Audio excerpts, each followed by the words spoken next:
Are you a fan of a white Christmas? Now, hold on, let me clarify. Not like a Christmas where they only use salt and pepper for seasoning, or there's raisin in the potato salad. Not that kind of white Christmas, like snow on Christmas.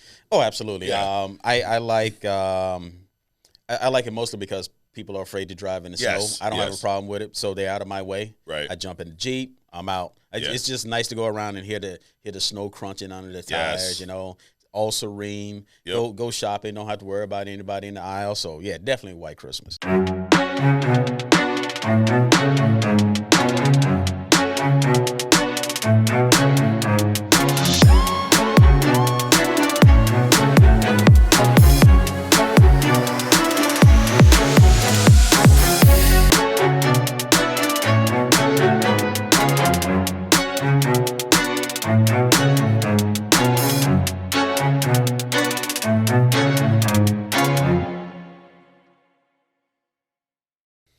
All right. Welcome to another episode of Only Comics. I'm Mike. This is Adrian. What's up? What's up, bro? How we doing?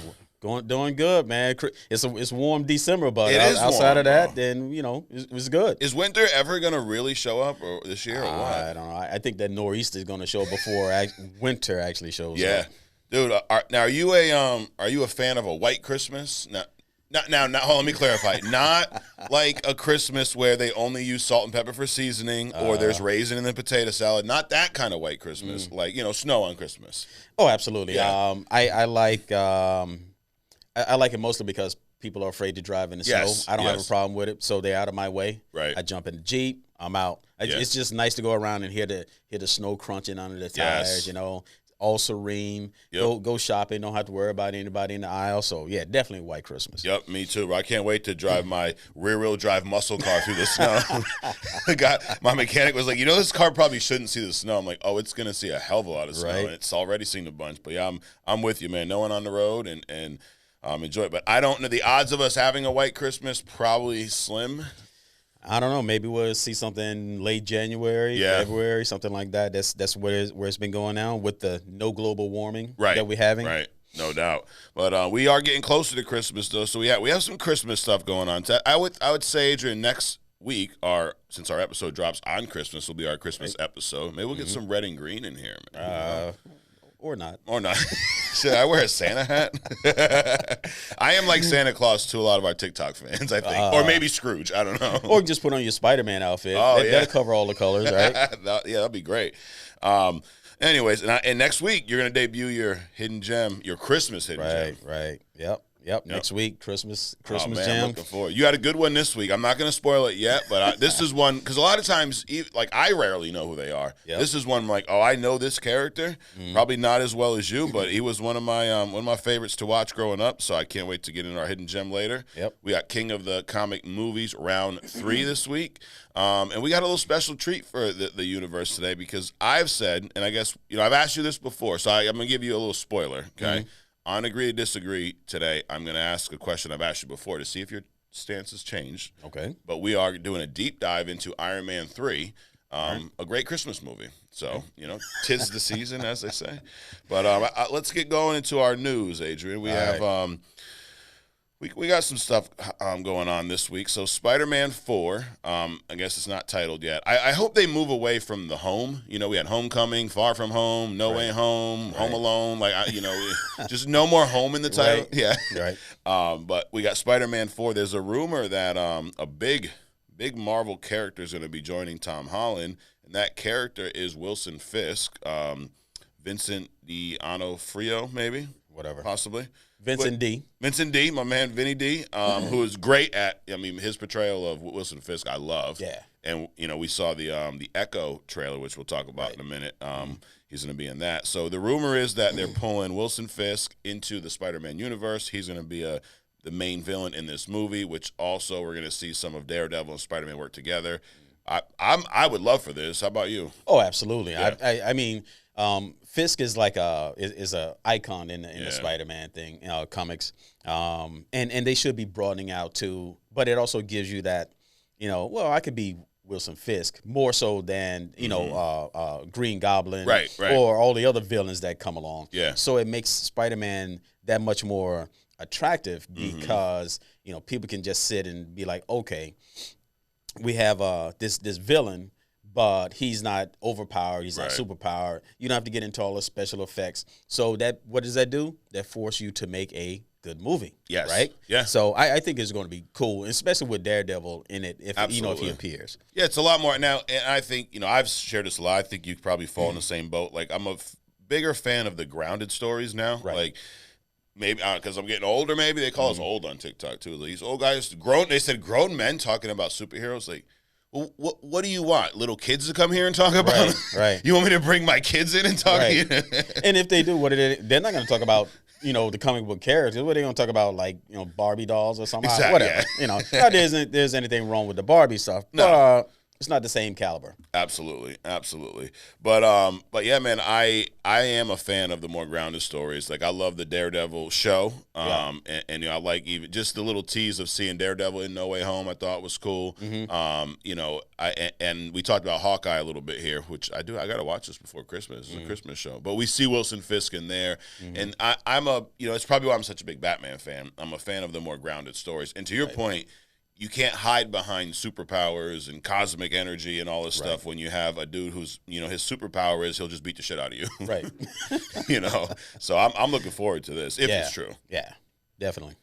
Deadpool 3, so more rumors here. So I did make, we agreed on something last week. We are not going to share any Deadpool leaks because of all the bullshit with that. But a rumor, we'll go through the rumor mill here on Only Comics, right? So the rumor is, I think you're going to like this one, Adrian. So the rumor, because we saw this set photo of Wolverine with the sleeves, right? Just in case it gets cold out. Right. And he's got no mask. So one of the big things for the Deadpool 3, having Hugh Jackman come back play Wolverine, a lot of the fans are like, do we want to see that iconic look? We want to see the yellow and blue suit. We want to see the mask with the white eyes. So the rumor from some industry scooper here, his handle is Can We Get Toast? I don't know if we can get toast or not, but anyways, his rumor said that at some point over the Deadpool 3 movie, Wolverine will tear his sleeves off his suit during some kind of situation, so Wolverine will be sleeveless. He also says that he's going to be wearing the mask, and he will have the white lenses like the comic book, so the whole outfit's going to be very comic accurate. Okay. So if this is true, I'm all for this. I think that's the one thing that we've missed with Hugh Jackman. We've seen he's a great Wolverine actor, right? I think he plays the character well, but we've yet to see him really look the look. Right. Like we've seen him, he looked the look of Logan, with the jacket and the hair and all, but we've yet to see him with the mask on, the blue and yellow. So I hope this is true. And that would kind of fit the Deadpool movie, right? He's got sleeves, everyone hates it, then he rips them off. It would make sense. So I'm hoping this is true. I don't care. Okay. I don't know why this is even news. I don't know why it's news. Anything. I think it would be. I'm happy that we're switching to a more iconic Wolverine. But him getting upset and ripping the sleeves off, that's not news to me. Okay. Matter of fact, let's discontinue with the Deadpool news and let's just get to the movie. Right. Because between all the sniped on scene photos, the leaked this, all the previews. You're gonna kind of mess the movie up for people that actually wants to see the movie. Like I see, like Madam Web. Right. I don't even need to go to the movies to see the movie. The whole trailer. The trailers have done it, and they come out with another one and another one and another one. Let's just get to the movie, make sure it's cool. And because those are like little nuances. It's almost like in the Miles Morales Spider-Man. Yeah. You put out a news thing about the walls shifting colors in the background. That's something you go and discover. Right. You don't want to put out a news piece about somebody ripping their sleeves off. I don't know. Yeah. Maybe I'm just overreaching, but whatever. Well, maybe you're not feeling my man. Let's get some toast. You shouldn't be leaking this. But if this is true, I do agree. It would be nice to see that iconic look on screen. It's almost like, don't screw it up now. We've had enough Wolverine appearances without it. So give us what we want. Yep. Marvel. I think all the news is like Marvel this week. So not much going on in DC, dude. I don't know. Well, that's always the case. Yeah. You're gonna upset some people. Hey. So Marvel announces a new animated series, Eyes of Wakanda, for Disney Plus. Okay. They also released a trailer for What If Season 2. I don't know if you saw that one. I saw a little bit of it. I found it on YouTube, and then I kind of like fell asleep. But it looks pretty cool. Yeah. They have speaking of Wakanda, they have like a Black Panther with like this garb or something going across him. So I'm assuming that's not T'Challa. Yeah, no, it looks like an older one, right? Maybe that. So it looks pretty cool. And the artwork is outstanding. Did you watch the first season of What If? I did, yeah. Yeah, did you like it? Yeah. The one I liked the most was the one, the zombies and Wanda going off. See, I didn't see that one. You got to watch that one. I got to go back because I started those and I was like, I don't really like these. But the art style looked really cool and the voice acting. And then, so I don't know. I got to go revisit those. But I saw the trailer for the second season and that looks badass. Yeah. The only one I really didn't like was kind of punked down was about the Watcher. You know, like what if he got involved? Whatever. Yeah, it was a big old head. Get out of there. But Eyes of Wakanda. So I don't know. I don't think we've seen any footage from this yet because there was just that What If Season 2. But I guess the Eyes of Wakanda says that throughout Wakandan history, brave warriors have been tasked to travel the world retrieving dangerous vibranium artifacts. This is their story. So it's like a history of Wakanda picking up artifacts that were either stolen or whatnot. I'm interested in this. I think this is cool. Yeah. I agree. I think what they're trying to do is make up for Black Panther 2. Yes. So that's cool. But what they did introduce in Black Panther 2 was that Wakanda wasn't the only place that vibranium existed. Right. Apparently, it was wherever the new Namor lived as well. So I mean, I'm just curious to see. I'm definitely interested in the show. Yeah. I'm just curious how they're gonna either skirt over that or include that or just not mention it at all. Yeah. Because, with something like this, would you prefer that this series takes place in the MCU timeline, even though it's animated, or should this just be kind of some one-off that doesn't? I would like for it to be kind of a one-off. Yeah. And they can figure out toward the end whether they want to merge it. But there's too much another timeline. Right. There's too much complexity with the MCU right now with the universe, the multiverse, the omniverse. Yeah. Earth 1, Earth 1616, 892. People popping back and forth in time. Loki now on the throne of all that is time. Right. There's a lot going on. There's a lot. Yeah. So just give me like the traditional apple pie. Let me sit in the corner and can eat it. So make this like a one-off, like a little mini series. I think it'd be good. Yeah. No, I'm looking forward to it. They also announced that X-Men '97 will be released next year. They haven't given us a date on that yet. And I think when we get to your hidden gem, that show may be even more interesting to some, right? Mm-hmm. And then the What If Season 2 releases soon. Again, I don't know if there was a date for that either. And unless maybe you haven't been paying attention, I should say this to y'all here. We are not experts. We're just fans. Right. So, and then there's the Spider-Man freshman year, which I did read in the past that this takes place in another timeline, but it goes through a version of the MCU Spider-Man, but in his freshman year when he first gets his powers. Because, in Homecoming – or when he's first introduced in Civil War, he's already had his powers for some time, and he's not a freshman anymore. Mm-hmm. So this is going to be an animated series, but it's going to be that.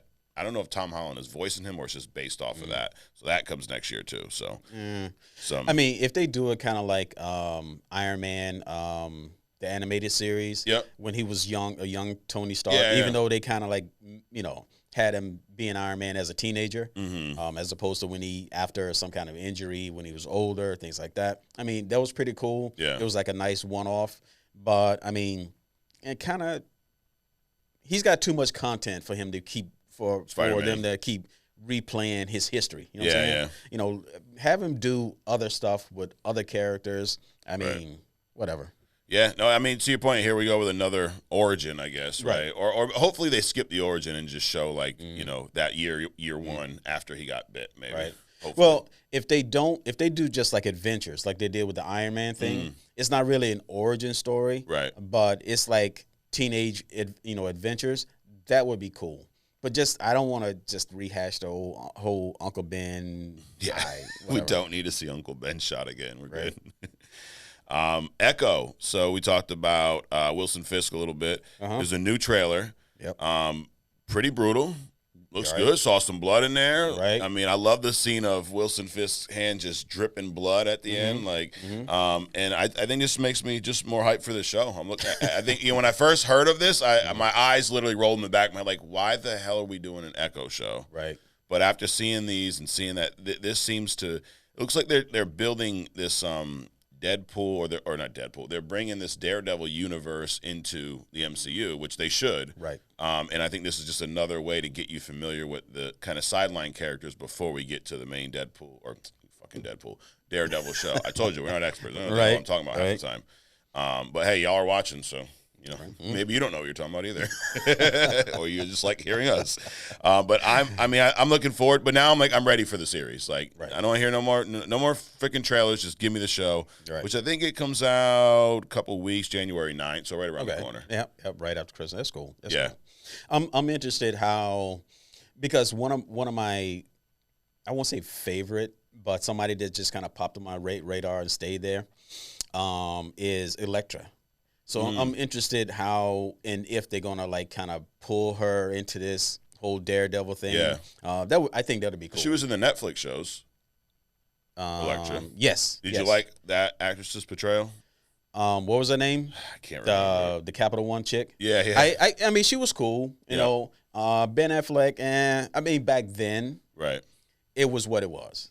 Yeah. You didn't have all the stuff that you got now, so on and so forth. Oh, you're talking about the old one, Jennifer Garner. Jennifer Garner. Yeah, I'm talking about the Netflix show with Charlie Cox. There was Elektra was in there. Oh, I missed that one. Okay. I missed that. Yep. So. She was. I thought she was decent. I'm trying to really remember the portrayal. I thought she was okay. Well, clearly unmemorable. Yeah. If you don't even, because you've seen more of that than me, so I'm gonna go with maybe you weren't a fan.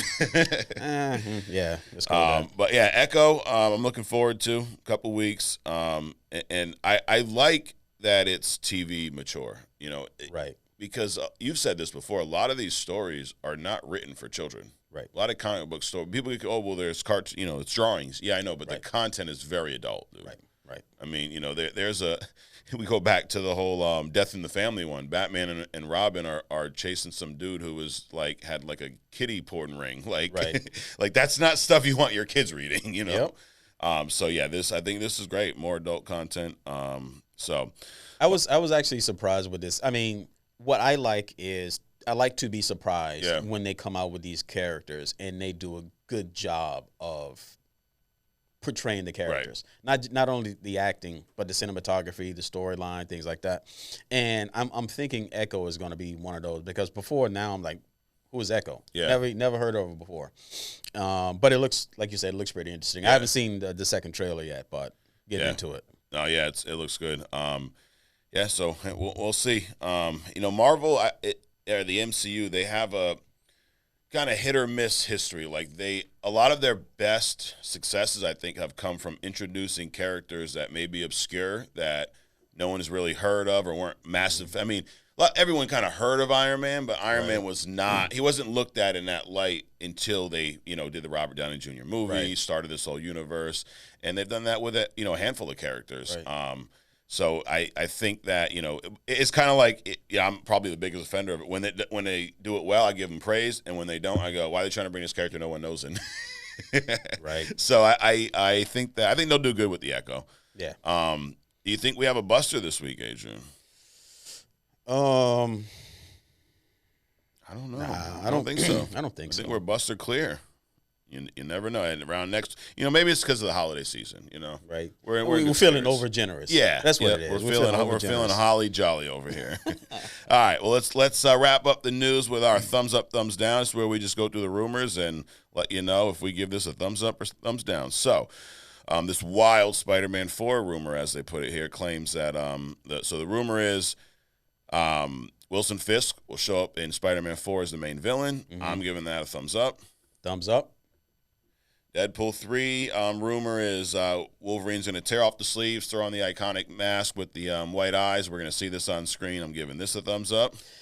Mid. I'm glad to see the reprisal of the original costume. Don't care about the sleeve tearing. Got it. So you're going no. Marvel announces a new animated series, Eyes of Wakanda, for Disney Plus. I'm giving that a thumbs up. Thumbs up. What If Season 2? I give that a thumbs up. Thumbs up. X-Men 97. I'm giving that a thumbs up too. You're not a fan of the original one, huh? No. I give it a thumbs up only because I'm curious about, the outcome. So thumbs up. And then last one, are we going to go thumbs up across the board? Echo, new trailer, show drops January 9th. I'm giving this a thumbs up. Thumbs up. We good on everything but the Wolverine. Yeah, the Wolverine. Yeah, you're not feeling that. Nah. That's no news at all. Gotcha. Well, there you have it. There's our news for the week. Now we have our segment Hidden Gem. I'm excited about this one, Adrian, because not only did I know this one, but I've seen this character, I've read this character, and it is one of. I think I love the look of this character. Uh-huh. I love the power set. I'm a big fan of this character, so I won't spoil it. I'll turn this over to you. Who is our hidden gem this week? All right, so the hidden gem this week is it checks all the boxes for some of the discussions that we've had in the past about you don't need to regender characters. You don't need a female version of the Silver Surfer. There's a version of a Herald in Nova. You don't need to make major characters switch races, make them go from black to white or white to black. Right. You don't have to do all that stuff. This also checks the box that you have a character that's been underrated by the comic books, but has very good power sets. Not a mega level, but definitely more than a Cyclops. Sure. Or, one of these people with these simple power sets, right? So this is my man. You want to think Terminator on this one, because that's what I was thinking about. So this week's hidden gem is Bishop. Lucas Bishop. He's from the future. Yep. So he grew up post X-Men. All the X-Men are dead. There's a couple of factions that grew up out of that, the XSE and some other more criminal factions. He grew up when, if you remember in the X-Men, the Sentinels went around and just pretty much slaughtered or tried to wipe out the mutants, right? Yep. Excuse me. And so he grew up post that era. So he grew up as a mutant, and with the idea about the X-Men. He was disillusioned by the current groups and so on and so forth. But he, went on, him and his sister, I forget her name. But anyway, they're part of Shard, which, so they go on and they grow up as teenagers. There's a lot of distractions. They get torn apart, basically. Mm-hmm. Shard falls in love with this guy who's designed to pull her or separate them. Okay. So he grows up and he eventually ends up going back in time and meeting up with the original X-Men, which initially he thinks that they're someone that was propped up by this guy, from his future, right? And so, he attacks them and they eventually, calm down. But at this point, he starts observing them and come to realize that, okay, they're the original X-Men, they're the real deal, so on and so forth. But this guy, his powers are he can absorb and manipulate. He's like a transformer, not like the metal transformers, but he can take pretty much any type of power, concussive, direct energy, psychic, kinetic, and transform it into something else. He can not only absorb power ambiently from just the surrounding lights, electricity, whatever, but he can also absorb power if it's directed at him, like a Cyclops I-beam or Storm's electricity or whatever. So by doing that, he can. Now, what makes him not an Omega level mutant is that he can absorb power infinitely. Okay. At some point, he's kind of like Havoc, where he can absorb only so much power and then he kind of explodes. Got it.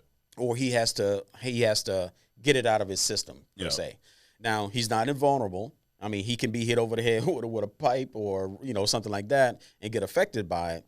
But the more power he absorbs, his healing factor increases. Matter of fact, the more power he absorbs, all of his senses and strength and speed and all that kind of stuff enhances.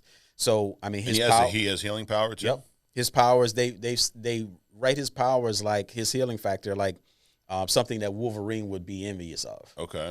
Wow. So I didn't know that. Yeah. So he can do that.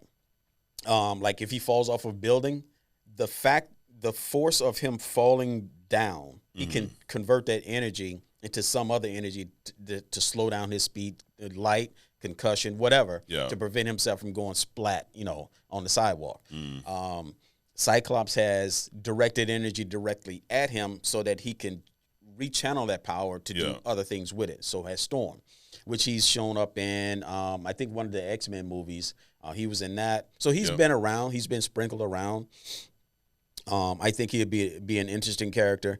On a scale with the other superheroes, I mean, I think this is a very powerful figure. His look is cool. Yes. He's been branded with the, with the M. Yeah. It was like I thought they just got, when I first saw it, I thought it was just like a branding iron kind of thing. Me too, yeah. No, it was like a, what they call them, microbots. Ah, okay. They that's how they scarred them. It wasn't a branding thing. It was like a nanobot kind of a branding. So, which is cool in itself. Yeah. Now that you say that, in the comics, he was in the animated series, X-Men the animated series. Yep. And you're right. It looked almost like a tattoo. I thought it was a brand as well. But you mentioned he was in one of the movies. He was in Days of Future Past. Right. He was part of that future group that was fighting off those really advanced Sentinels. Right. So we didn't. He was a sideline character. Exactly. And that was not the main, story of that movie. That was just kind of, they were bouncing back and forth, but most of the movie took place in the past, right? With Wolverine, the whole deal. So we got, I thought that was for what it was a cool portrayal. I thought the character looked a little small, the guy who played him. Like, I always thought of Bishop as this big dude, almost like Josh Brolin playing Cable. Right. I thought he would be some bigger guy. But I thought he had to look down pretty much. And but the M, it was like a scar in Days of Future Past. Now that you say that about the nanobots, it makes it was a more accurate portrayal, I guess, in that movie. Right. No, but this is a big dude. He's like 6'6". Yeah. Almost 300 pounds. So this is a big dude. Right. And besides that, he's an accomplished, martial artist. So even without his mutant powers, he's been trained throughout his growing up to be a combatant. Yeah. And then when he, as part of the XSE, he got these weapon systems that shoot like lasers and stuff like that, which he can absorb power and then channel, like the gun that he carries around. He can channel through the gun. He can channel through the gun. Yeah. Besides the fact that he can, discharge this stuff omnidirectionally through his fist, whatever. So this dude is badass, man. Yeah. And it's like, you look at a person like this and you think about all the comic book characters that they're propping up, and they're not a fraction of as powerful or as interesting. Right. And that's the thing about Marvel Comics versus DC is that, DC characters, to me, they're pretty kind of like two-dimensional. Right?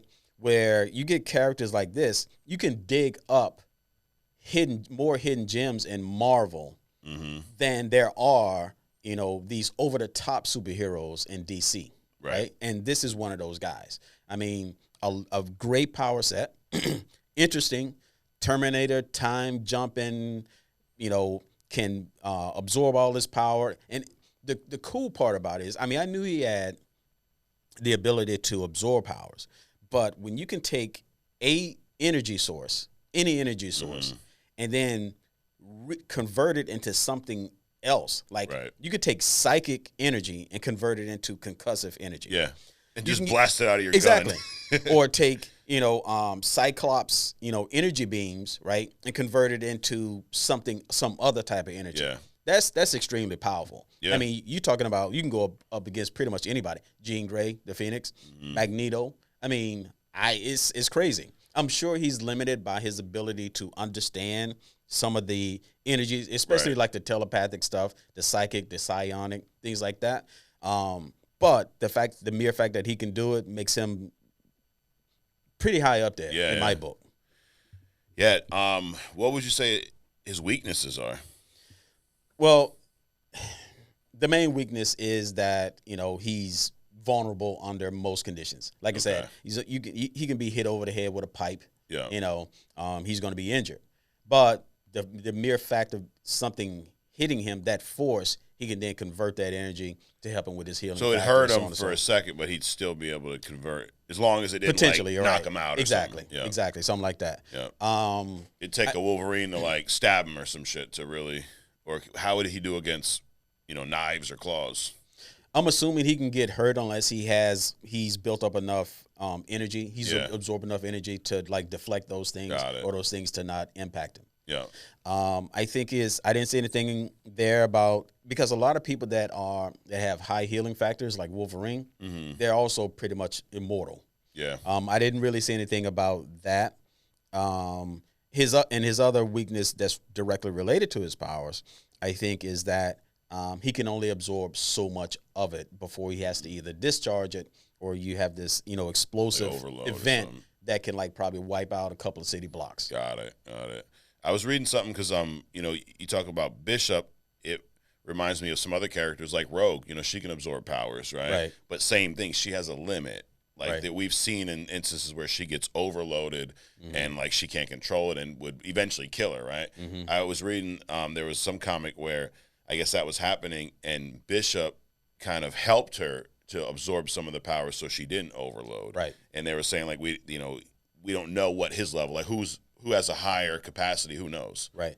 I also think that with training and exposure over time, you'll learn to manage more of that as well. Right. And you've seen him as younger Bishop, middle-aged Bishop. There's been an older. You see him when he's older with the gray beard. So obviously he's aging. Yeah. So I'm assuming there's no immortality involved in that. So I mean, he's basically an energy converter, but his biggest vulnerability is that he's human. Yeah.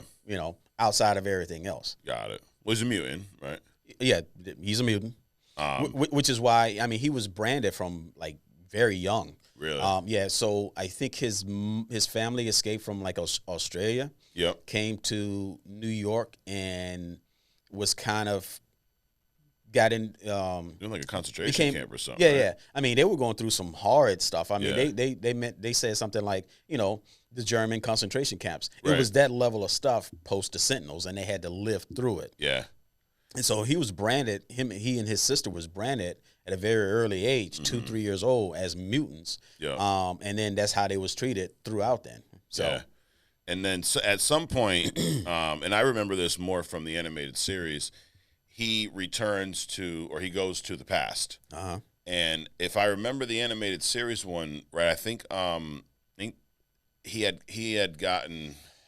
learned that there was some type of traitor in the X-Men. Right. And he went back in time to help prevent this. Right. And he thought it was Gambit, but it wasn't.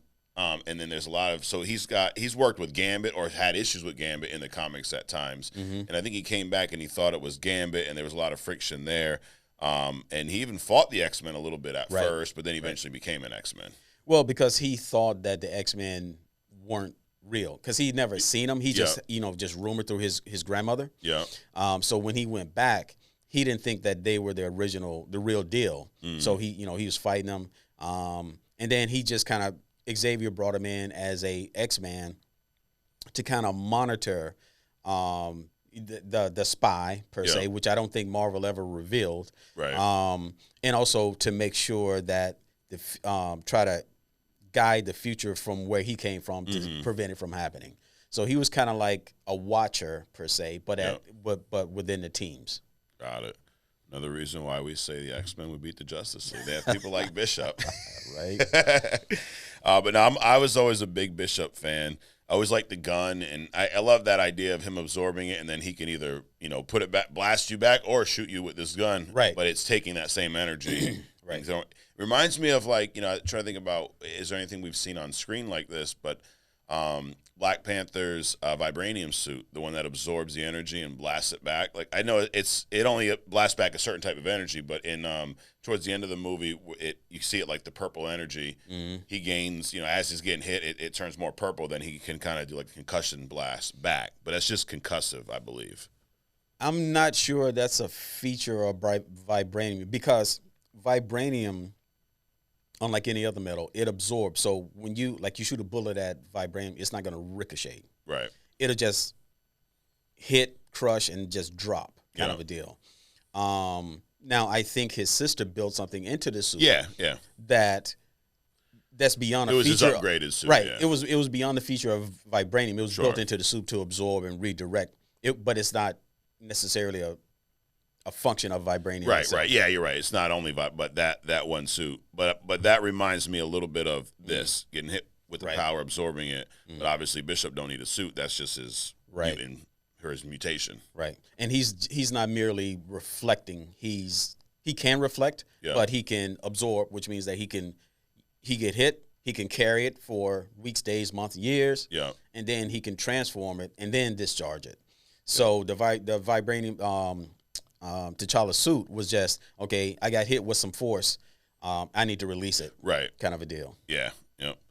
Yeah, no, I'd love to see this on screen, like, properly, you know. Right. And again, not that I think the portrayal was pretty good for what it was, but he was only meant to be a sideline character for the movie. I mean, it wasn't, but you could build a story around Cable, Bishop, the whole, time travel. Right. And we're talking really just X-Men. That's the thing, we talk about DC versus, like, dude, X-Men alone, like, forget about them fighting each other. Just the quality of characters, stories, comics. X-Men alone kicks the shit out of most of DC. Right. I mean, think about it. I mean, just not even like the main X-Men characters, right? But like I said, Cable, Bishop, Forge, the whole Shire race. I mean, all the Druids, the aliens. I mean, all of that stuff just surrounding the X-Men. The Hellfire Club. I mean, the Hellfire Club in itself is like the anti-X-Men. Right. So they got a whole bunch of. Matter of fact, they have a guy in it. I forget his name, but he has similar powers Sebastian to Shaw. Sebastian Shaw. Yeah. Yep. So you're right. I mean, he absorbs and sends it right back. Right. So just the general, the people around the X-Men, they just wipe out DC altogether. Absolutely. Dude. I mean, we talked.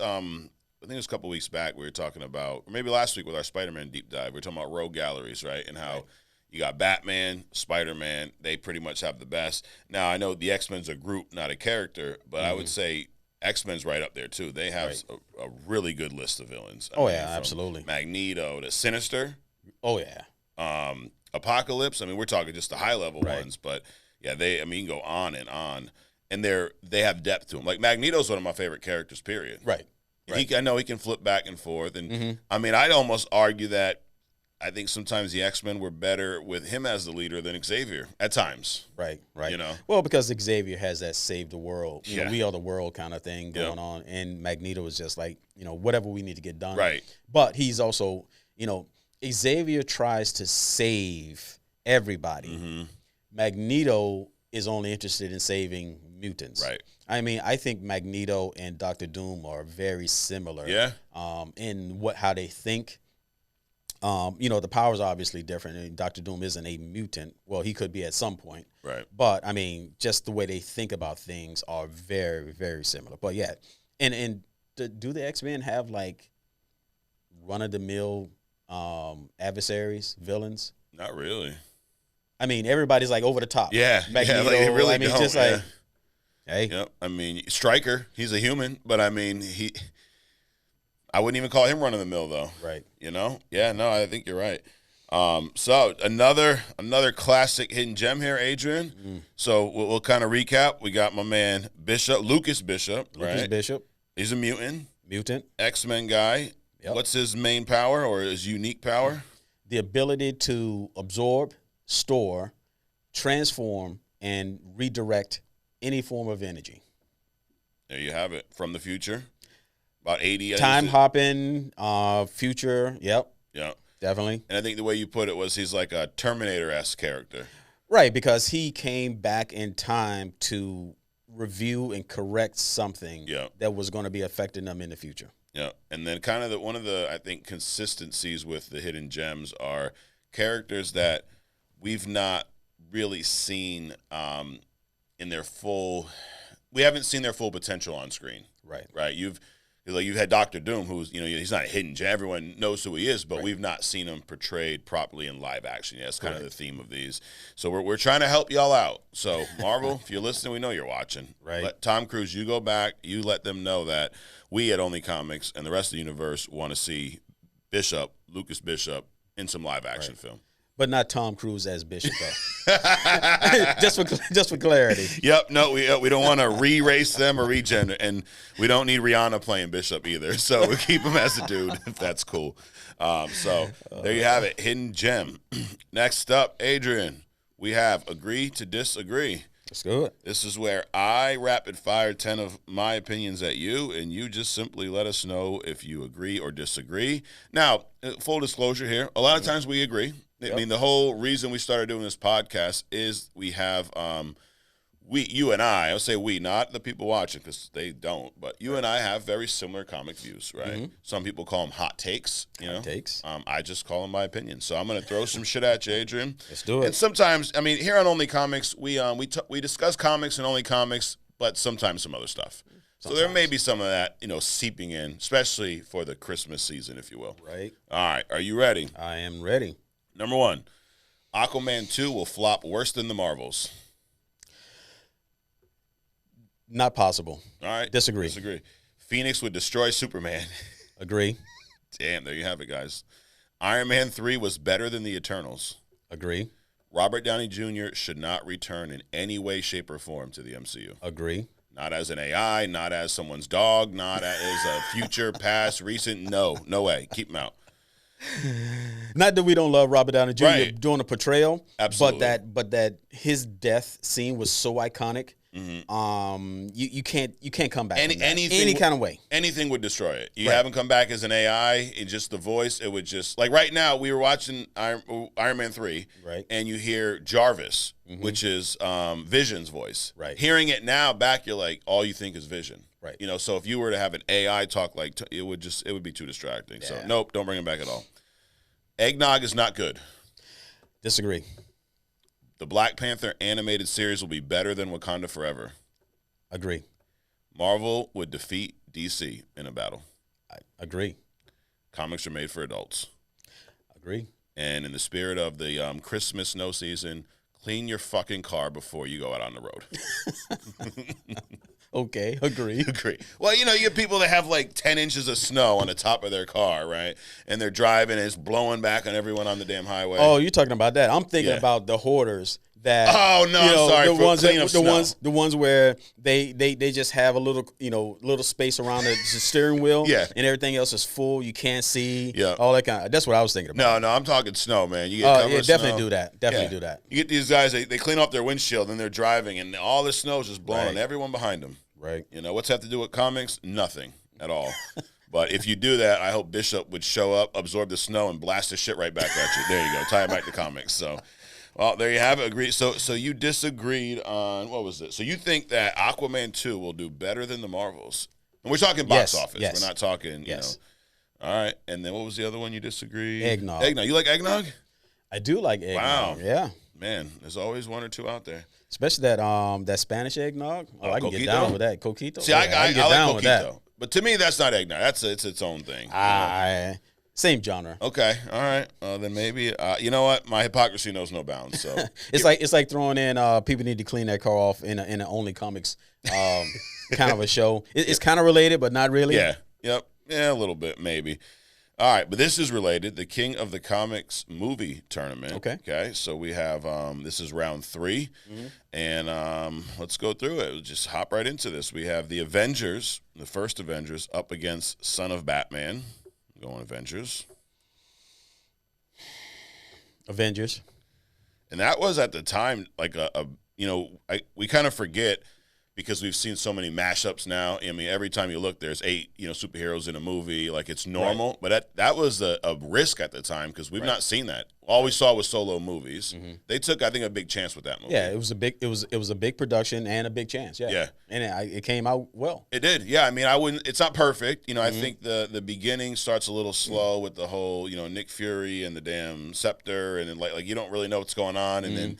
But once that movie really gets going, it's a fun movie. It's entertaining. The action's great. I mean, unfortunately, I think that was the catalyst for all of this AI and CGI and all this stuff. So now it's like over the top everything. So it's like, oh my God, we can put 20 superheroes in one movie. Yeah. Oh, let's do 20 superheroes plus fading backgrounds and interdimensional this and MCU that. It's like it's what just out of hand. I call that, Adrian, the Pimp My Ride syndrome. You remember that show, right? I do. They're like, you like fish, Adrian? All right, cool. Look, we put 3 fish tank in your car. There's one out, and you can't even drive the car no more. Right. It's kind of the same thing here. You like mashup movies? Right. Yeah, we like when there's like a few. All right, we're gonna put 87 characters in the same movie. But I will say, for the most part, the MCU has figured out that recipe of how to manage those, big movies with a lot of characters. Yeah, it's not easy, So, next up, Iron Man, the first Iron Man, up against Avengers Endgame. Ooh. Endgame. Yeah, I'll have to go in. As much as I hate to see Iron Man go, but Endgame, I mean, that was just culmination. Now, I've always said this, Infinity War is a better movie, but Endgame it's kind of like DC versus Marvel. Right? Infinity War has a much better overall story, plot, whole deal, but Endgame has these moments that can't be topped. Right? And then DC has these pillars, the Supermans, the Batmans, but Marvel just has endless characters. Exactly. Captain America Civil War up against Batman vs. Robin, the animated movie. Civil War. That's one of my all-time favorites, too. I mean, the thing about managing characters, they introduced Spiderman, introduced T'Challa, Black Panther in that movie, had the whole Iron Man team versus Cap. They bring Bucky back. Like, all that's going on, and it doesn't seem like there's too much. Exactly. It's just it was nice, smooth transition. Made sense. There was no quantum leaps that you had to make with your mind. It just made sense. It was a good story with all of that going on. Speaking of quantum leaps, Ant-Man was in that movie. Like all these characters that we see for the first time together, and it still just felt like it was well written. Right. That was your boys, though, the Russo brothers. That wasn't Taika Waititi. Speaking of Captain America First Avenger against X-Men 2. I'm going to go with Cap. I'm going X2. All right. We're going to break out the coin. That's it. Adrian, what was the streak last week? 0-7, man. There's no way. Horrible. There's no way it's going to happen again, right? It's not possible. Let's see. Well, call it in the air. Tails. Heads. Here we go. Here we go. Just so y'all know, I am not lying. And this coin does have a tails on it. All right, X2. Well, hopefully we don't have to make those decisions anymore. Oh, here you go. Black Adam against Infinity War. Oh, man, Infinity War. Yeah, we're not that crazy here. There's some people probably held their breath like, oh, well, these guys are not going to put Black Adam on. No. X-Men The Last Stand. That's X3 against Doctor Strange in the Multiverse of Madness. X3. I'm going, ooh, really? I'm going Doctor Strange. Okay. All right. Call it in the air, Adrian. Tails. You got one. 1-1. Nice. Wow, X3, really? Okay. That one, I mean, it's yeah. All right, Logan up against Iron Man 3, our all favorite Christmas movie here. I'm going Logan. Yeah, I mean, I like Iron Man 3 more than most people, but I'm also not delusional. X-Men Days of Future Past versus Spider-Man No Way Home. Damn, 2 really good movies. No Way Home. Yeah, I agree. No Way Home. Yep. Yeah, that's we were just talking about Bishop, Days of Future Past. That is a great movie, though, by the way. But unfortunately, there only can be one, Adrian. There only can be one. The Batman with my man Robert Pattinson, or Battinson as they call him. Edward, as you call it, up against your boy Taika Waititi's Thor Ragnarok. Oh my God, Batman. You could have just skipped that one and assumed I was going to agree. Although I enjoyed Ragnarok, the first one. I mean, but yeah. Ninja Turtles 2, Secret of the Ooze. This is the 90s version up against the animated one, Mutant Mayhem from earlier this year. Mutant Mayhem. Yeah, I agree. I'm looking forward to that sequel. I just rewatched this a few weeks ago. Yeah, it's great. Birds of Prey versus the first Guardians of the Galaxy. Guardians. Yeah, Guardians. Although I do enjoy that. Birds of Prey is a good movie. Yeah. 300 up against Guardians 3. 300. Wow. Just say it. Just say it. I'm gonna have to go Guardians with the flip a coin. Oh, okay. All right. Call it in the air. Heads. Heads. Oh, you're getting hot, dude. You're on the streak. Man. Dude, nothing can pull me out of 0-7. I don't know. If you go 7 straight here, then this game's rigged. Spider-Man Into the Spider-Verse against Batman Mask of the Phantasm. Oh, Into the Spider-Verse. Into the Spider-Verse. Yeah. But Phantasm is a great movie. Yeah. It's better than Thor Love and Thunder. What? Deadpool versus The Amazing Spider-Man. Deadpool. The Mask against Batman Begins. Batman Begins. Mask against Batman Begins. The Mask. I mean, Mask is a great movie. Batman Begins. Yeah. Which I think that movie's highly underrated. Batman Begins. That's the. I agree. It tells his origin in a new way. You know, and we really get to see. Like, you always hear about how he traveled the world, Batman traveled the world to learn all these martial arts and all this stuff, and you really get to see him go through it, the pain. Like, you learn why he becomes such a badass. Right. And you had your boy Ra's al Ghul, which I thought they did a decent job there. Captain America, the Winter Soldier versus Spider-Man Across the Spider-Verse. I want Across the Spider-Verse. Spider-Verse. But Winter Soldier is a great movie. Yeah. But I mean, it's great. It's great for different reasons. Yes. Yeah. So. Yeah, like I love, like, it's a good movie in general, not just a comic movie. Like, it's that kind of spy thriller type movie. You're on the edge of the seat the whole time. At least the first time you watch it, you don't know where the hell it's going. Right. That was the first time they faked Nick Fury's death. So, we've seen that 20,000 times since then. But all right, well, there you have it. That's round 3. Speaking of Nick Fury, every time I think about Nick Fury now, I'm thinking about when he hid the all the DNA from all the superheroes in the graveyard. I'm like, that's pretty cool, man. I mean, being a prepper, you kind of, that's nice. That's nice to, outside of the box there. Yeah, just to have it ready for Gaia so she can. So, would Gaia beat Superman? Sure. I mean, she got every power in the universe, you know. Yep. So there you have it. See what you guys think about that. So next week, Adrian, at round 3. Let's look ahead a little bit. We have the Avengers up against Avengers Endgame. Okay, that's going to be an interesting one. Civil War up against X2. Infinity War up against X-Men The Last Stand. Logan against No Way Home. Across the Spider-Verse versus Batman Begins. Deadpool versus Into the Spider-Verse. 300 versus Guardians of the Galaxy 1. Mutant Mayhem against the Batman. So we're getting to the finals. That'll be a fun week. All right. I don't know, dude. I think this is going to be down between one of the wars and maybe one of the Miles Morales. I think so. Yeah. That's what I'm thinking. Yeah, I mean, who are you going to knock out Across the Spider-Verse with? That's hard. Kind of same, but you could say the same for Infinity War, right? What are you going to Right. All right, it's going to come down. But we will decide, so y'all don't have to. How about that? That's it. All right, that is it for the King of the Comics. Now, real quick, Adrian, this is a time in the show where they comment and we respond, okay? So I got a few this week. Well, let's see, because, I mean, these guys, they were a lot of people were upset about our X-Men versus Justice League take. But then there was a lot of people that agreed with us and they supported us. So there are some good ones out there. But my man on YouTube, Oliver's Pops, so it's not Oliver, but it's his Pops, says, thank you for talking about Nova. Love this show. Because you talked about the Nova last week, the female. Frankie Ray? Ray, yep. TJ Turner 4461 says, Elon is King Cap, which maybe he could be. Darth Solid 9 on YouTube says, I'm personally excited for Echo. Watching these superhero movies and shows is something me and my father both do together.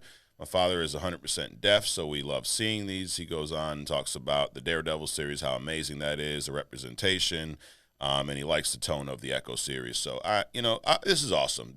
That is cool. I love that, that father and son. I don't know who brought who in. He didn't mention, like, if the father was, like me, would watched it earlier and brought the son in, or if the son, brought the father in. But either way, that's cool. Yes, that's awesome. So hey, listen, Dar Solid, if you're watching, let us know who got who in the comics. Was it your dad? Was it you? But that's when it's done right, and that's what Sure. Representation, I think, is great in these movies, and when it's done properly. And I agree. I mean, I'm not deaf. I actually know some people who are, and seeing it represented in that, I thought it was great. Sure. So to hear someone who is or has a father who is, it's good to hear. All right.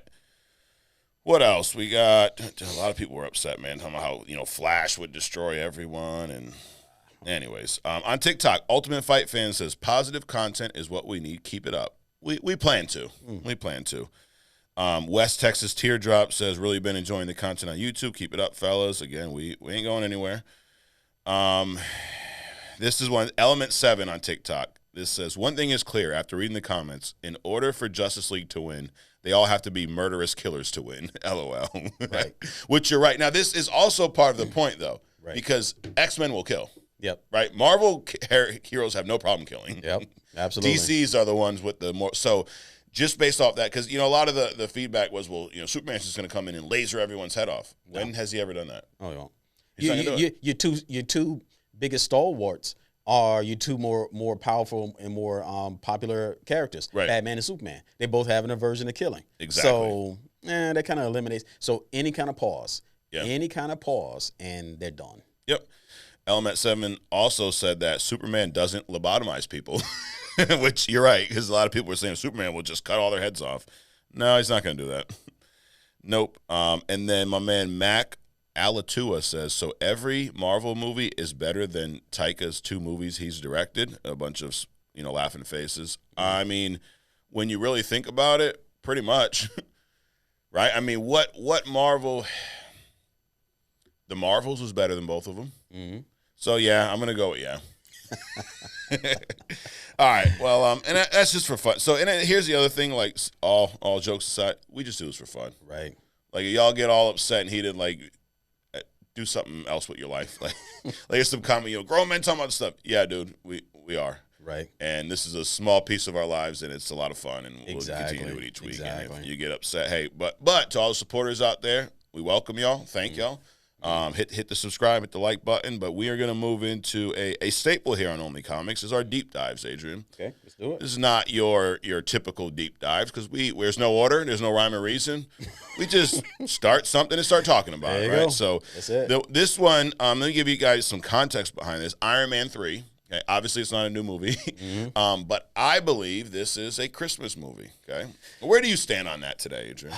Yeah, dude, you got to explain that. Yeah, explain to me how maybe because at the end all the suits came out at once around the ship and it looked like Christmas lights. No. What is that? Here's why. All right, so the movie starts in a flashback scene for New Year's Eve. Okay, so it's Christmas season per se, and then when we come back to real timeline, it is literally a few days before Christmas. Tony Stark, there's Christmas music playing when he's downstairs working. I'm sure there's eggnog somewhere.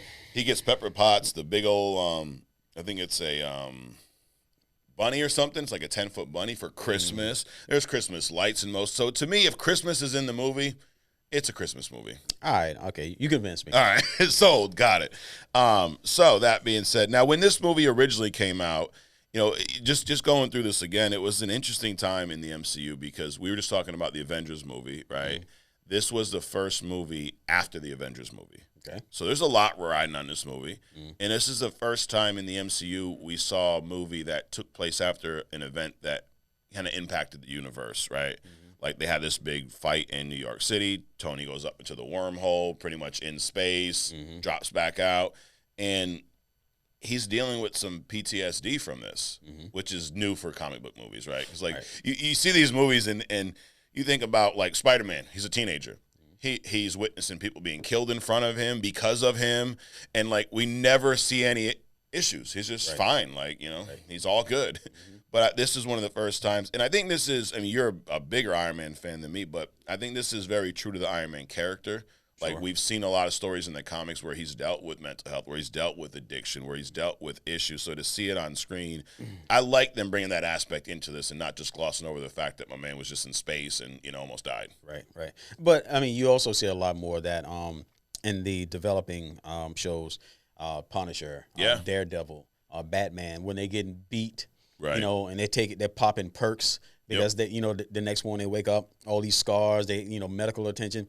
You didn't traditionally see that in comics, but now, I mean, people understand that, you can't be going around jumping around buildings and, getting blown up and all that, and there's no adverse effects. Right. So I like the fact that they're portraying that, and it makes them more, tangible, more human. So I like that. Yeah, and that's something that you obviously, can, I don't say only can do, but you're going to see more with the human characters, right? Like, I mean, Superman's, invulnerable. Like, he's not going to be, crying tomorrow because his back hurts. Like, well, I mean, you've seen him get, blown up with a bomb, with a atomic bomb. Yeah. But conveniently, he's in space in direct sunlight, so he can just recover. Absolutely, of course. Well, there was one where he got blasted back down to Earth. Yeah. And that was something I never saw in Superman, where he absorbed energy from the grass and the earth around him. Like, everything died around him as he absorbed that energy. Okay. So that was actually a cool effect. But, Yeah. Yeah. But so we see this, and also in this flashback, we see like that Tony Stark, who's the Playboy, who's the because all he wants to do is get upstairs with the other scientists. He's pretending like he wants to see her work, but he just, it's New Year's Eve. They're drinking. We all know what he wants to do. Right. In fact, there was a doctor there who was a cardiologist. He goes, "Oh yeah, you're gonna need to see him when I'm done with you." Like, it was just like that Tony Stark that we're used to, and I think we only got that for a short period of time in the MCU. And I would blame Disney for that, right? Because that's not they don't want their main character being a playboy. Sure. They want him to be, married, right? Obviously. So, which is not, I mean, Iron Man character is more like, so it was cool to kind of see that here. Sure. And then we do see, he has this kind of narration where he's talking about creating his own villains, most, to kind of summarize it, which we've talked about with like Batman. Most of his villains, you could argue, he created. Right. Spider-Man, to an extent, some of them. Iron Man, too. So this was Aldrin killing. How do you say my man's Killing name? me or something? Kildridge. Aldridge, something like that. Aldridge Killian. There you go. And we see AIM, Advanced Idea Mechanics, which you've talked about in some of your hidden gems. We see this in a very different way on screen now, where it's like this, private think tank that he's funding, but he's working on this Extremis, right? This is a big story in the comics too. Right. Did you read the Extremis comics prior to this or no? I didn't read the comics. My introduction to Extremis was when, because I thought Tony created Extremis. Yeah. And he built it into all of his tech. Okay. Matter of fact, the Japanese animation version of Iron Man is all about Extremis. Okay. So that's how I was introduced to it and how I understood it. Which I think Extremis itself is a comic book character that needs to be explored. I think so. I don't know why Extremis doesn't show up randomly. Like, one of the outtakes of a movie can be Extremis moving through computer systems and doing things on his own, kind of like operating in the background until it builds up to the point where Extremis is a supervillain. Right. I mean, comes out like in Ultron, but still. Yeah. Underrated. I'm not crazy familiar with it in the comics, but first time I seen it was in Iron Man 3. And this scientist who Aldridge is disabled at the time, like he's kind of walking with like a cane. He's got some issues with his body or whatnot. And Tony just kind of blows the guy off. Right. They're in the elevator and he's like, "Yeah, meet me on the top floor. I'll be up there in 5 minutes." It's Christmas Eve or whatever, New Year's Eve or whatever. Dude, Tony ain't thinking about your dumb ass, whatever you got going on. He's on the hunt. Yep. Wrong time to be trying to approach him about exactly. But this is something you always talk about, like with these villains. You do one thing wrong to them, right? like Gravik. You promised me one planet, now I don't have it. Now I'm going to kill everyone, right? And this is kind of the same deal. You told me to meet you up on the top floor. You weren't there. Now I'm going to come back and get you. Which is pretty much what we see happen. Yeah. And then we see the Mandarin in here, which eventually this is one of a lot of the hate for this movie is because of the Mandarin reveal, right? Because they screwed him horribly. Yes. Horribly. Just like zero likeness from the comic book Mandarin. And then he just becomes a joke. He's an actor who's not even playing. Like, now, were you a fan of the Mandarin in the comics? I was a fan of the Mandarin as the villain that he was portrayed. Yeah. And it was almost heartbreaking. It pissed me off more that this guy just ended up being this character, and then this killing guy is the real Mandarin, which is not even the Mandarin in the comics. He's just a Mandarin figure, head, or a name, but not actually the Mandarin himself. Yeah. I was just I'm getting pissed off just thinking about it right now. Right.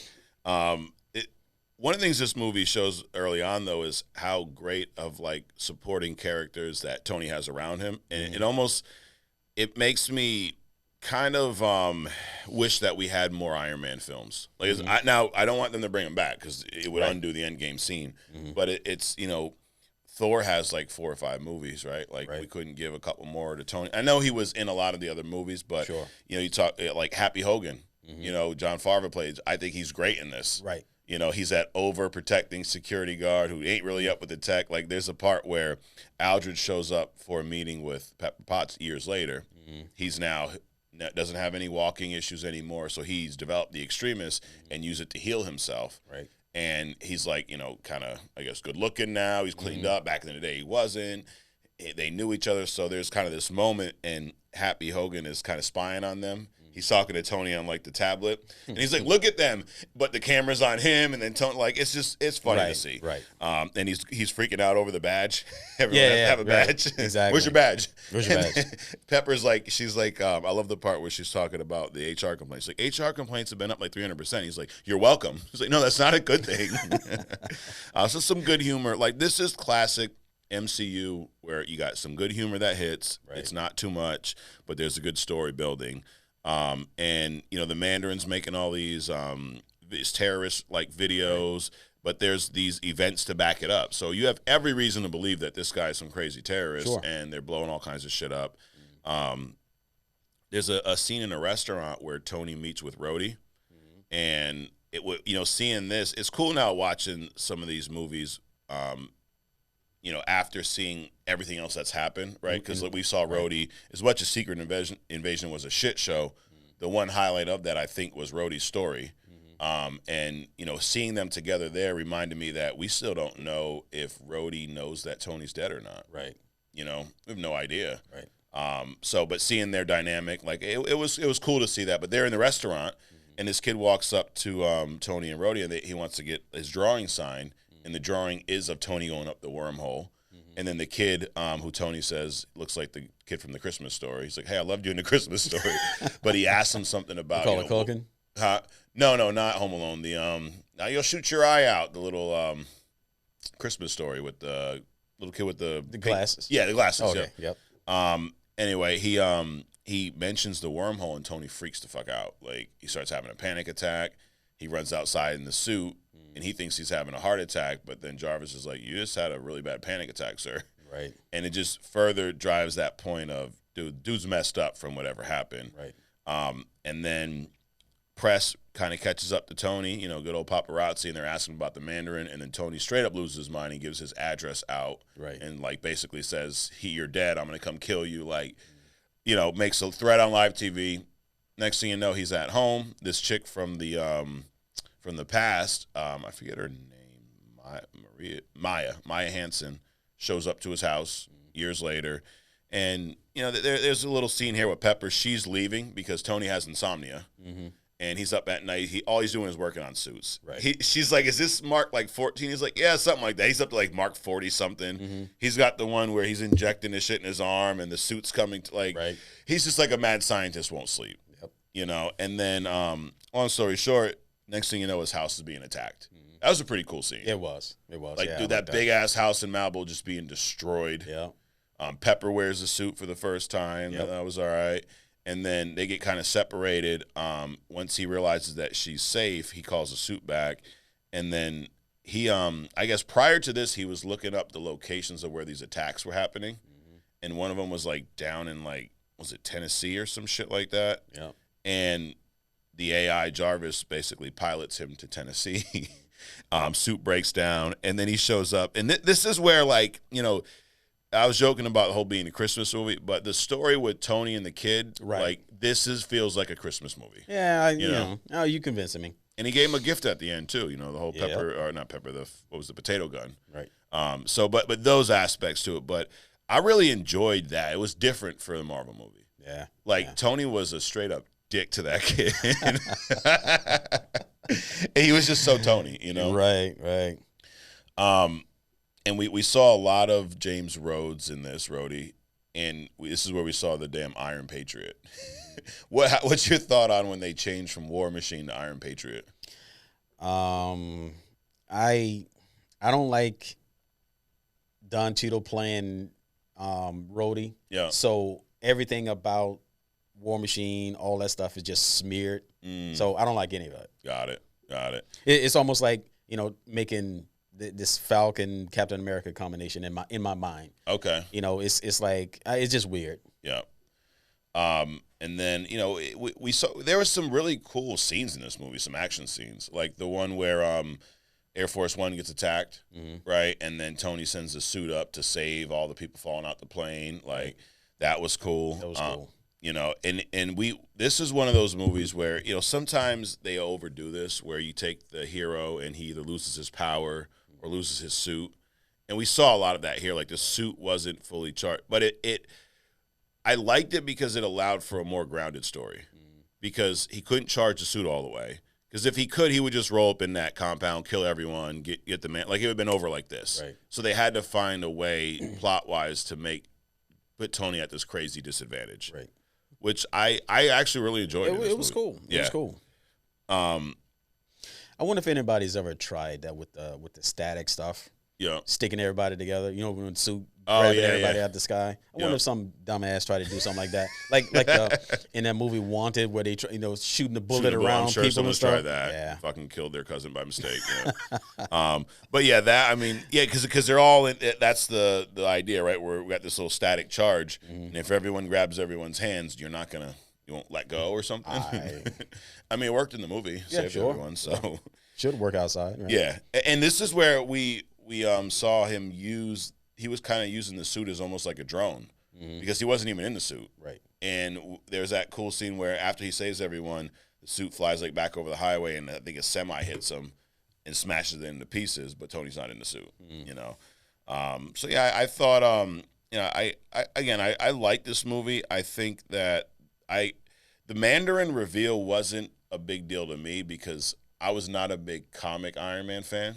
So I really didn't know a whole lot about that. Like I saw the character, knew the name, but I never read any stuff. So when they switched the reveal, it didn't bother me at all. Understood, and probably a lot of people feel like that. But the Mandarin had like all the rings and stuff. I mean, this dude was like psychotic badass. Yeah, and for them to kind of like do that was just, and not even the real Mandarin propping up this actor to take the fall. Right. It was like some scientist in name only Mandarin propping up this guy that was basically a terrorist, and none of the other attributes of the original Mandarin. Right. For people that understand the Mandarin, that was just like a kick in the nuts, you know. It was disappointing. Now, what I will tell you then is you should watch Shang-Chi. Really? Because let's just say that it fixes that problem. Okay. Yep. The 10 rings are an actual thing in there. And Trevor Slattery, the guy who plays the Mandarin in this, or Ben Kingsley, he is in that movie as well as he's not pretending to be the Mandarin again. But let's just say you get your answer on who the Mandarin really is. Okay. And I think you'll enjoy it. And that was a good movie, too, Shang-Chi. Yeah? Yeah. Much better than the Eternals. Okay, then I got to watch that then. What's interesting is that the Mandarin, the young version, was in the Iron Man animated adventures. Okay. Also as a kid. Gotcha. Tony, this other guy, super rich. Yeah. And then, they're supposedly friends, but they're friends in person, but enemies in costume kind of a deal. Oh, yeah. And they didn't know about it. Yep. So that was a pretty cool animated series. Yeah. But yeah, I think overall, I thought this movie was pretty good. I'd say it was better than Iron Man 2. Wasn't as good as the first one, obviously. Right. And then the big scene that, it's a fun scene. I think it may be a little much is the ending where there's like 8 million Iron Man suits flying everywhere. Right. But I mean, it was cool to see all these suits though. So it's kind of like torn. Like it was a lot happening, but it was cool to see all these different variations that he had. That was when they were fighting over I don't even know some construction. I always love how they just find like a random construction site. I think it was I think it was like an old abandoned like oil tanker or cruise ship or something like that. Yeah, they're just always standing around somewhere, right, for you to just go fight on. They just leave them up there for superhero battles. That reminds me, because Pepper came out in her suit, right? She had the Extremis thing at the end, and I remember her doing that. The one thing, besides all of the historical reboots, Superman from Krypton and Batman with the family in the alleyway, and, Spider-Man with Uncle Ben, they need to get over that. Find another way for a superhero to land on their feet. Instead of Black Widow killed it. I mean, she just drove that into the ground, dude.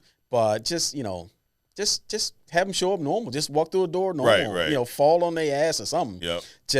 You kind of played out that superhero landing. Yeah. I mean, to the point where even Deadpool parodied it. Parodied it. Am I saying that right? Parody? I don't know. Who knows? Parodied it in his movie. He's like superhero landing in 2, 3. Like he made fun of it, but he's like, wow, it's shit horrible on the knees. Like exactly. It looks like it would be. In the knuckle, the one knuckle, the right knuckle. Exactly. So you broke your fist and your knee. So now I'm gonna get up and now fight. Right. I guess hopefully you have some healing power. Right.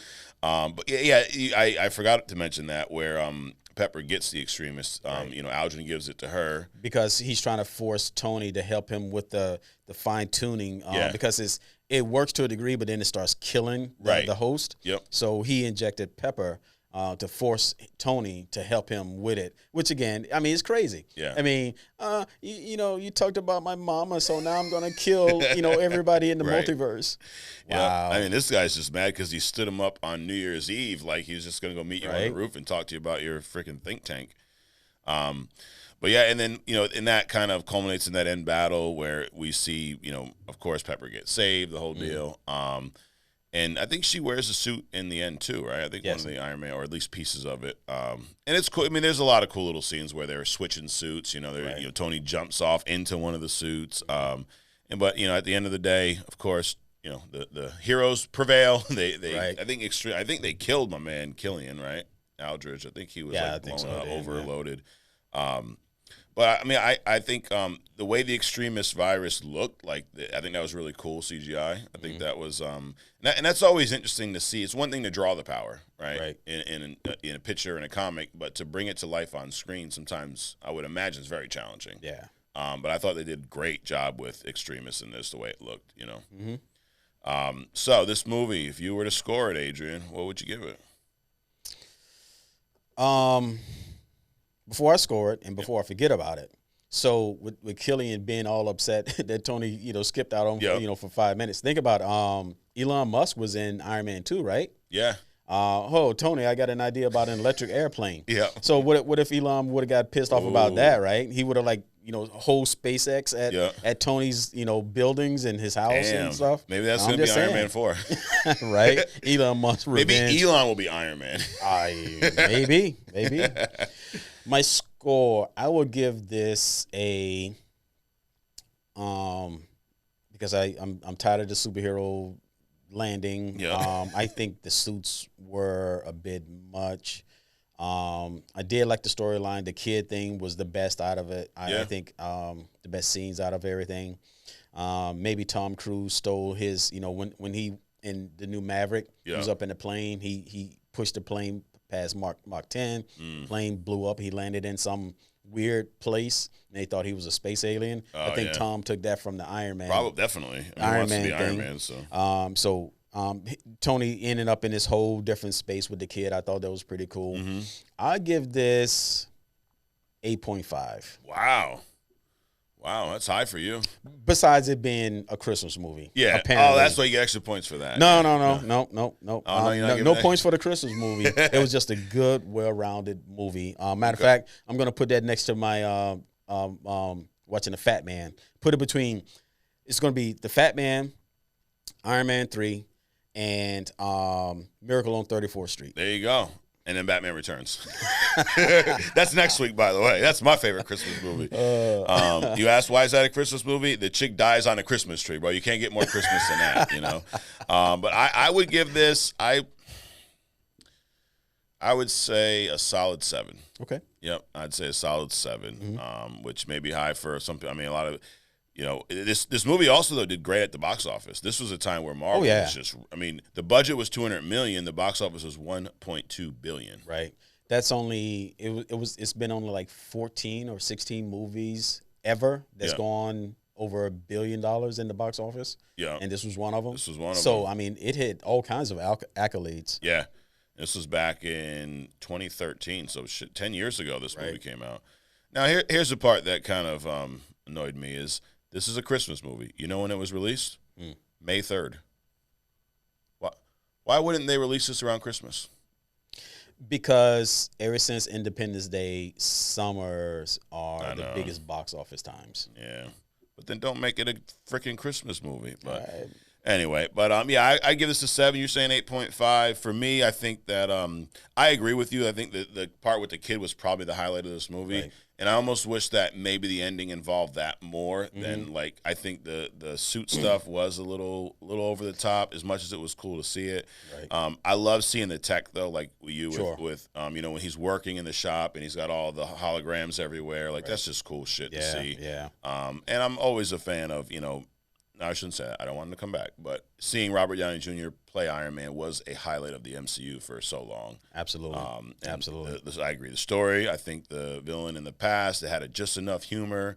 The Mandarin reveal didn't bother me, but I get why it wasn't like, you know, I put myself in that, like if it was like Iron Man to you is what Batman is to me, pretty much, right?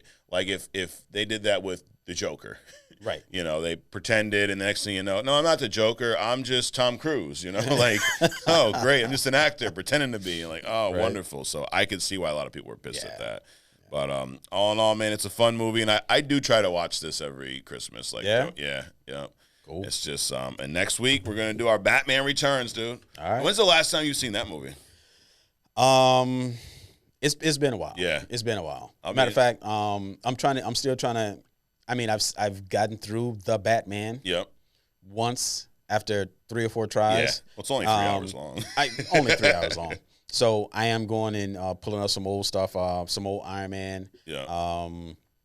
Also want to get back into the anime stuff too. Yeah. I'm probably gonna watch the anime version of Iron Man again. There's a Batman when he went back in time, huh? Is the Iron Man one a show or a movie that you're talking about? Like it's a movie. It's a one animated movie, anime movie. It's like Japanese anime style. Gotcha. It's pretty cool. Yeah. Then you got like the Batman when he goes back in time, things like that. So it's pretty cool stuff out there. I'm gonna revisit stuff out the closet. Yeah, but the Fat Man, Iron Man 3. What is the Fat Man? What's the Fat Man? Yeah, it's Mel Gibson playing Santa. Okay. And he's married to the black chick that she's English, big eyes, real dark. She's playing his wife. Okay. It's a really cool story. It's got a kid in it who's maniacal. Okay. And he wants to another villain, right? he wants to take out Santa Claus because Santa Claus left him a lump of coal. Oh man! While I don't really want to spoil it for you, but he left him a lump of coal. But the kid's going around, you know, stealing checks from his grandmother. It's weird. Yep. It's weird. So you got to watch it. All right. The Fat Man, Mel Gibson. Well, you know what I think we should do, Adrian? You just inspired me. Since next week is our Christmas episode, you're gonna have a Christmas hidden gem. Yep. We're gonna talk about Batman Returns, a Christmas movie. Maybe we just give our top 5 Christmas movies to wrap up tomorrow's show or next week's show. Sure. We could toast it with some Coquito. Yes. Yeah. No eggnog though. Just Coquito. Coquito. Yeah. No eggnog. Because there's a little special. Yeah. In the Coquito. There is. Yep. It's called rum. Like Big Daddy. Rumpelstiltskin? Rumpelstiltskin was a good man. Yeah. That's it. Well, there you have it. Another fun week here on Only Comics for us. Hope it was fun for you as well, you know. Adrian, I see you rocking the Crocs out there hardcore. So, But hey, I appreciate you coming in doing this, Adrian. It's a blast as always. Next week we got Adrian's Christmas hidden gem. We got Batman Returns. We got our top 5 Christmas movies. We have round 4 of King of Comics. So we're getting down to the nitty gritty. So another action-packed show. Adrian, thanks for coming in, guys. Thanks for watching. Thanks for being here with us. Hit the subscribe button if you haven't already, and we will see you next week. All right, peace. Later.